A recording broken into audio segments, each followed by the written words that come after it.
Welcome to video 2 of my core back protocol. In the previous video, I explained why the traditional approach to relieving back pain may not be the most effective method. Instead, I introduce you to core back protocol and discuss why it's a better option for you. If you haven't watched the first video, I highly recommend doing so. So you can click down below on the description below or here in the info card and watch about the proper breath work. I introduced the muscle energy techniques as well on how to find out the root of the problem. If you have a tilt on one side that causes that muscle imbalance and difficulty engaging with the cloudiness of pain, on how to connect and doing some beautiful isometrics of your hips, and finally gluing them together with proper breath work and core engagement. Hello again, Pilates and yoga lovers. It's me, Annie, and welcome back to my channel, Annie Pilates Physical Therapist. So this is our second video of our free 6-part video series, and it's now available for you to start regaining your life without back pain, to have a stronger core and improved posture. So in this video, we might need the foam roller now. I want you to start the gravity assisted if you have weakness on your pelvic floor, and also how to do the proper breath work, keeping the neutral spine, and finally activating your glutes and hip flexors. As I discussed earlier, maintaining the neutral spine is very difficult because when you're in pain, you might be having that anterior tilt, posterior tilt, or different lateral tilts that I discussed earlier, especially if you have scoliosis. So now let's discuss how you can achieve fast results, the solutions, using the core back protocol, the amazing mechanism and method that I've been using for many years, for more than 20 years. So you can start it today, and you can always, so once you go back to video 1, you're gonna find where's your weakness, the root of your problem. And this one with the proper breath work while keeping your core stabilized. So it's hard to engage it when you're in pain. It's hard to feel that connection because breath work refers to this technique and practices that consciously control and intentionally altering the depth, the rhythm, and the pattern of breathing, achieving specific physical, mental, and emotional effects. It's amazing. It really works for most of my patients and my online students because this deep diaphragmatic breathing, the breath retention, the specific breathing patterns, and guided visualization. So that's why I'm here to guide you with that mind-body awareness. And breath work is often used as a tool for relaxation because when you're in pain, you're going to be in a lot of difficulty relaxing, and you have that tension, and then you're going to have anxiety, and that mind controls our body, and it helps increase the focus and clarity. And of course, it gives you that inner peace that's hard to experience when you're in pain.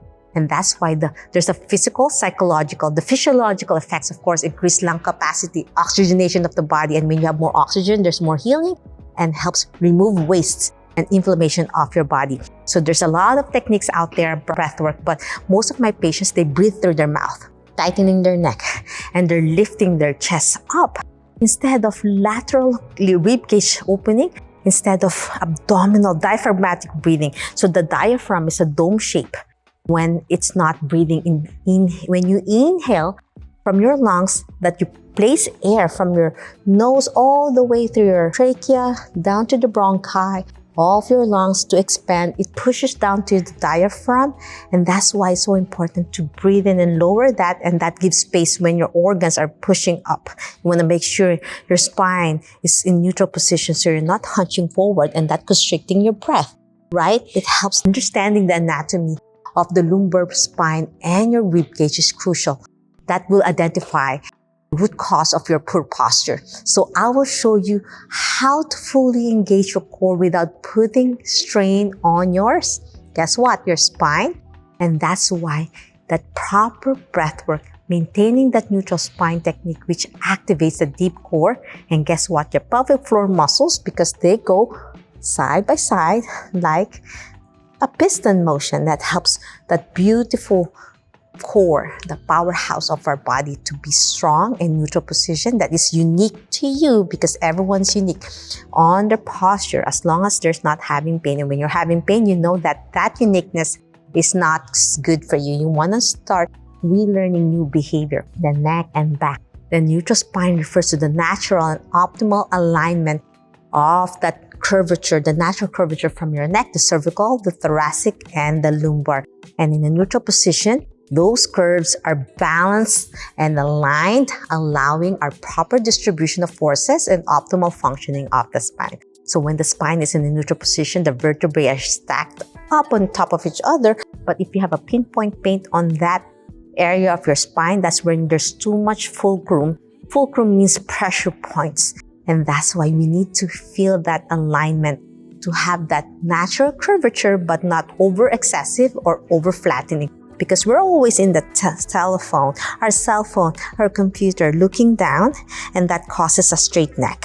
And what happens? It compensates to our thoracic spine for a little bit thoracic kyphosis, and then your lumbar spine could be flat or for arching. And that's why we need to strengthen our abdominal muscles, our glutes, our hip flexors, and lengthen and stretch those areas. So now let's begin the program about neutral spine. Before we use the foam roller, lie down on your back. In VV1, we did some breath work and placing your hand at the small of the back. As I said, if you're overarching, then you can already place your forearm. And if you're too flat, you can even slide your hand. So you want that natural curvature on your lumbar spine, and then your neck and shoulders flatten against the mat, and then place your hand on your abdomen for breath work. As you breathe in, expand, and then exhale, zip it up. So I'm zipping up. Zipping up means from my lower abs, zipping up towards my navel instead of inhale. And then I'm pressing from my upper abdominal muscles down to that's when you're bearing down to your pelvic floor. So you want to make sure you inhale and exhale, zip it up through your mouth. Inhale through your nose and exhale, zip it up. Now, with your hands on your side, we're going to start engaging our hip flexors. So as you breathe in, breathe out. As you breathe out, you're going to slowly lift one leg up to tabletop. Tabletop means your knee is bent to 90 degrees, not too high on your foot and not too low. If you place a cup of coffee on top of your leg, it's not spilling down or spilling towards you. So you want to make sure tabletop, toes pointing away as you breathe out, and then inhale down. And then breathe. So you can see my abdominal muscles rising again. Before I shift to the other side without twisting my spine, you can place your hand at the small of the back to make sure you're not twisting to the side where you lift the other leg to tabletop. And you want to make sure you breathe out as you bend. And then inhale down again. And then switch again. Exhale. My recommendation is do 10 repetitions each side. Inhale, exhale. Feels so good in the hips. Breathe in and breathe out. 7 more. Breathe in and then breathe out slow and steady. I'm keeping my hand at the small of my back, making sure I'm not twisting my spine. I'm not pressing against the small of my back. So inhale. Exhale, bend. I'm not pressing against the small of my back. So as I inhale, exhale, lift. Breathe in down. Exhale, switch. Inhale. Exhale. Inhale down. Exhale, switch. 4 more. Breathe in as I tap down. Exhale, switch. Inhale. Exhale. 3 more. Inhale.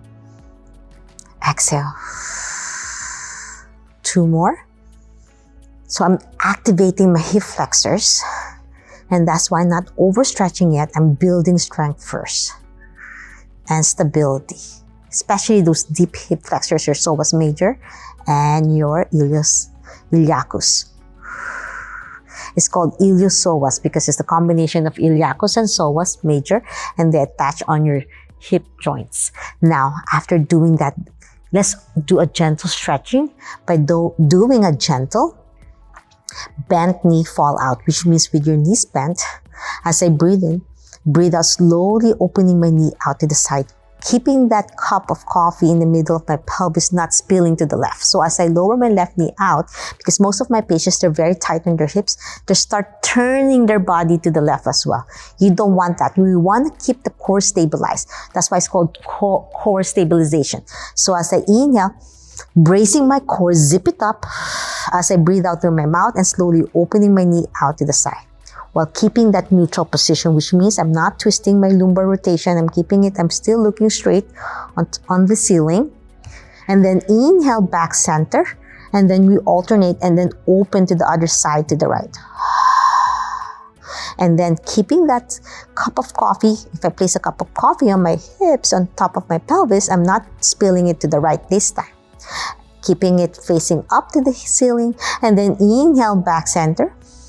Exhale, switch. And then my recommendation is doing this as well for 10 repetitions. Inhale, expand your diaphragm, going down, abdominal muscles rising, and then exhale, zip it up, tightening it to brace. You're not twisting your spine, keeping the core and your spine in neutral position. And breathe out to the other side. Inhale, slow and steady. Exhale, twist, lower down without twisting. No twisting. Inhale, exhale out to the side. 4 more.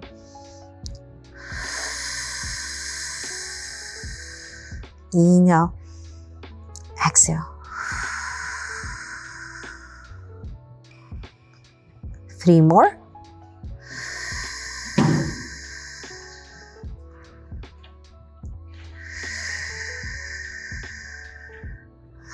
Last one.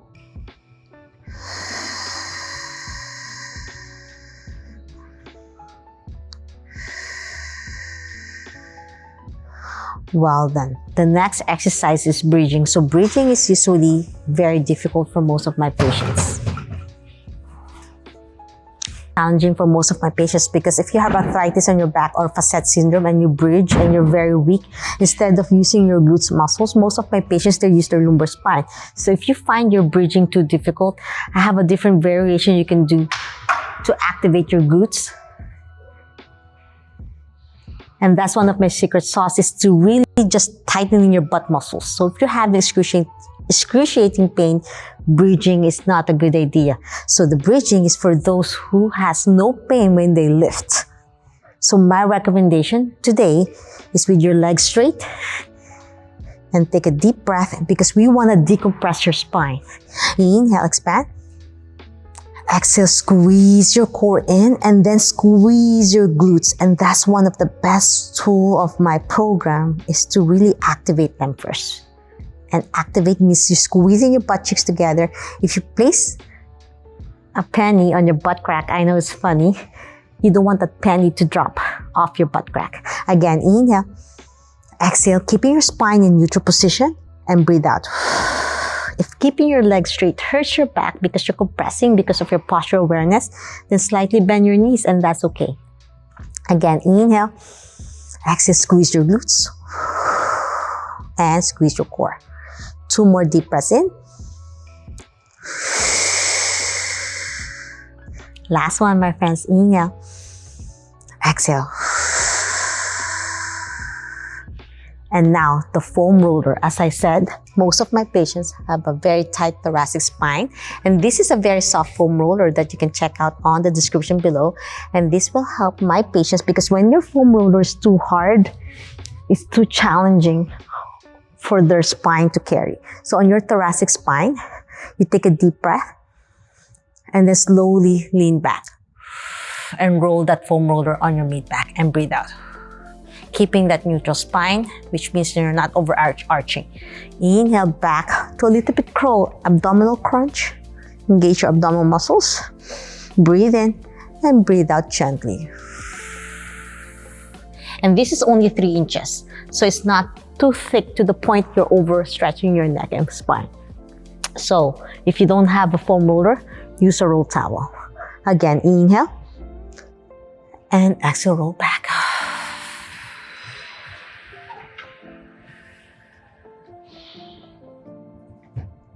Last one, inhale. And exhale, roll back. And if you have sacroiliac dysfunction, that's something that a very hard foam roller will be too challenging to place under the pelvis that you're going to find out on my next video series. Video 3 will be something so amazing that you're going to learn a lot on how to use the foam roller and the physio ball, because there's so much more you're going to learn inside my core back protocol, the entire blueprint. So my best kept secret, where I use my physio ball and the foam roller for my absolute beginners. So I'm hoping you enjoyed my proper breathwork, neutral spine, and how to engage your hip flexors and the glutes without exacerbating your back pain. I'm hoping you enjoyed this video, so don't miss out. If you're needing my help and guidance, write your name and email address, be part of the early bird waitlist as I reopen my back masterclass for a first come first serve basis on February, for a first come first serve basis that you receive via email on the early bird invitation. So I'm hoping to see you inside my class. Don't miss out. Video 1 is over here if you miss out my video 1, or click the description down below. And I'll see you inside my video 3. So be on the lookout on my next email. I'm hoping you enjoyed my lovely video 2 once you learn your neutral spine. And we're gonna learn about the printing technique on video 3, the foam roller and the ball. As I said, if you don't have a foam roller, click the link on the description below to get a soft 3-inch foam roller for absolute beginners.